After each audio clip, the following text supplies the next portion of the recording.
आपकी बड़ी कम्प्रिहेंसिव पिछले 2-3 दिनों के अंदर जो है कि वो हेयरिंग चलती रही स्टैंडिंग कमेटीज़ की, आपको क्या समझ आता है ये असल मसला है क्या? इसमें सबसे बड़ी इशू है क्या जिसकी वजह से प्राइसेस रुकने का नाम नहीं ले रही और ये बिल्कुल मज़ीद बढ़ रही हैं और आगे बढ़ने के इम्कान मज़ीद ज़्यादा हैं?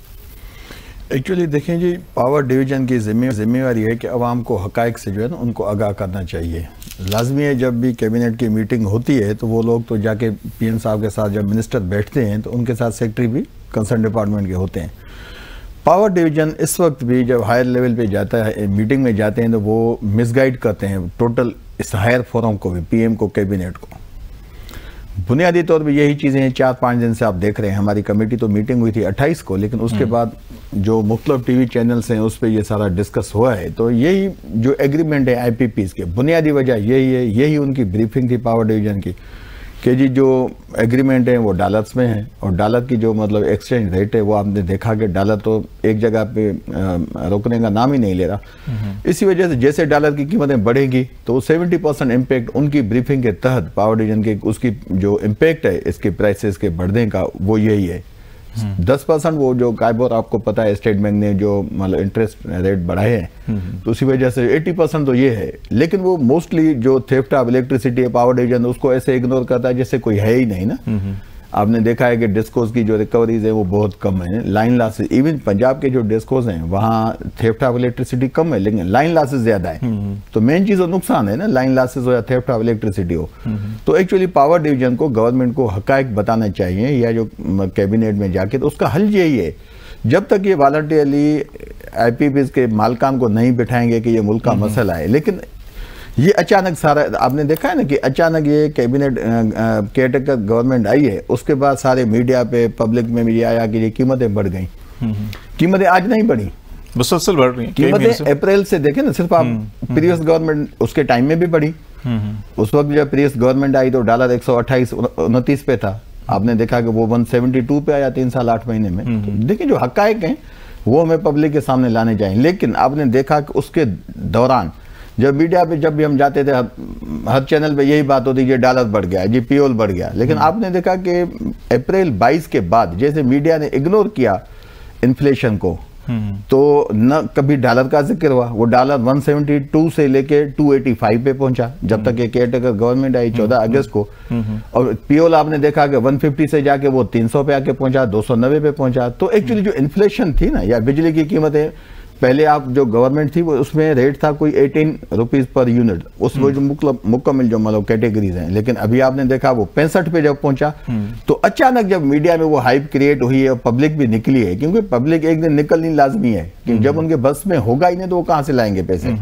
तो एक्चुअली ये मीडिया को उसी वक्त से उठाना चाहिए था कि अप्रैल 2022 से लेके कि जी ये चीजें डॉलर बढ़ रहा है तो ये इम्पैक्ट आना है और कीमतें बढ़ गई। अभी आपके देखे ना कोई ये 65 रुपए जो बिजली के रेट है अचानक तो नहीं आए ना, इससे पहले 50 थे, फिर 40 थे उससे पहले।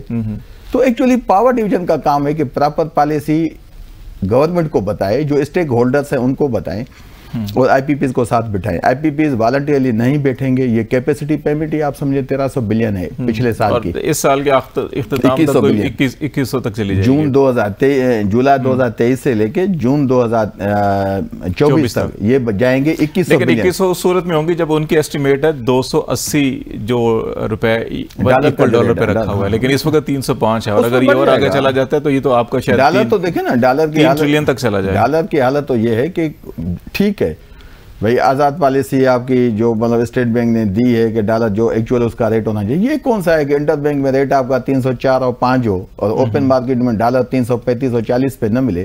तो जो भी गवर्नमेंट आती है उसको इस पे स्टेप्स लेने चाहिए। अनफॉर्चुनेट है सब गवर्नमेंट का, किसी गवर्नमेंट ने इसका एक्शन नहीं लिया। अब साहब IPPs का मसला जो है 90s में शुरू हुआ, 1994 पहला हुआ, फिर उसके बाद 2002 में कुछ एग्रीमेंट हुए, फिर 2006 में हुए और फिर 2014-15 के अंदर।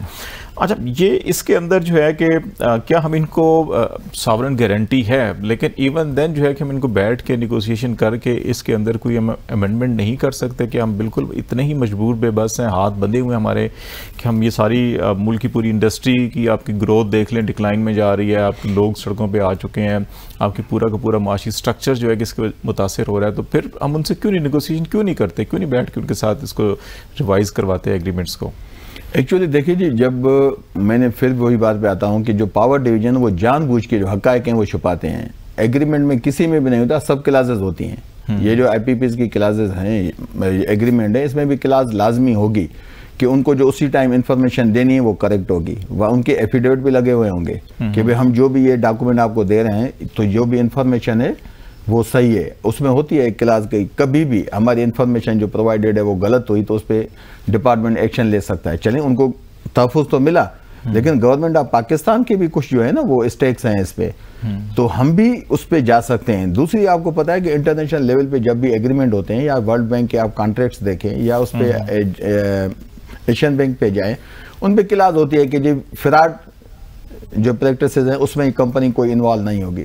तो ये ऐसी क्लासेस हैं कि आप उनको बिठा सकते हैं कि अगर वो खुशी में नहीं बैठते तो आप उनसे पूछें कि भाई जब आपने ये आईपीपीज लगाने थे और जो आपने एस्टीमेट बताए, जो इक्विटी आपने जाहिर की कि इस प्लांट की कीमत जो है, तो वो कीमत उसी वक्त में उन्होंने ज्यादा बताई। सपोज करें, मैं एक ही आपको मिसाल दूं, मैं परसों भी मैं बार बार ये 5-6 दिन में टीवी चैनल पे सबके मैं बता रहा हूँ, साहिवाल कोल पावर प्लांट है, उसकी कीमत थी कोई $2 बिलियन, इन्होंने जो है वो अराउंड अबाउट $2 बिलियन क्लेम की। लेकिन सेम कैपेसिटी का पावर प्लांट जामशोरो में अभी लग रहा है, उसकी कीमत है $1.2 बिलियन, तो $0.8 बिलियन उन्होंने उस वक्त लिए, जो मतलब जब उन्होंने ये साहिवाल कोल पावर प्लांट लगाया। तो इसी पे गवर्नमेंट उनको पकड़ सकती है कि भाई क्यों is capacity you have mentioned the over invoicing in this cost of the project. तो इस पे हमें जानना चाहिए, पावर डिवीजन को थोड़ी हिम्मत करनी चाहिए और गवर्नमेंट जो सिटिंग है और उसके साथ जो मतलब अथॉरिटीज हैं उन सबको इनको बिठाना पड़ेगा।